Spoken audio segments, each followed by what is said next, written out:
International cricket council (ICC) T20 world cup के अहम तरीन मैच में रिवायती हरीफ भारत से शिकस्त के बाद पाकिस्तान क्रिकेट टीम के सफर एक मरहले में पहुंचने के इम्कानात इंतहाई कम हो गए और अगले मरहले तक कौमी टीम को रसाई हासिल करने के लिए अपने दोनों मैचेस जीतने के साथ दीगर टीमों के नताइज का भी इंतजार करना होगा।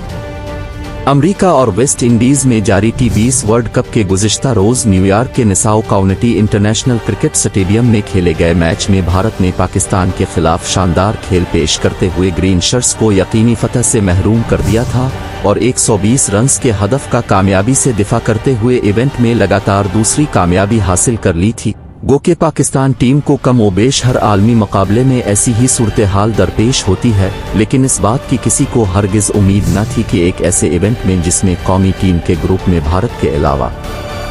बकिया निस्बतन कमजोर टीमें मौजूद हैं, वहां अपने इब्तिदाई 2 मैचों के बाद ही पाकिस्तान को ऐसी नाजुक सूरत हाल का सामना करना पड़ेगा। आलमी मुकाबलों में पाकिस्तान की नौवारिद टीमों के हाथों शिकस्त की भी तवील तारीख है, जहां 1999 के 50 ओवर्स वर्ल्ड कप में बांग्लादेश, 2007 के वर्ल्ड कप में आयरलैंड से कौमी टीम हार गई थी और इस मर्तबा उन्होंने अमेरिका के हाथों हार कर अपनी इस नापसंदीदा रवायत को एक बार फिर जिंदा कर दिया।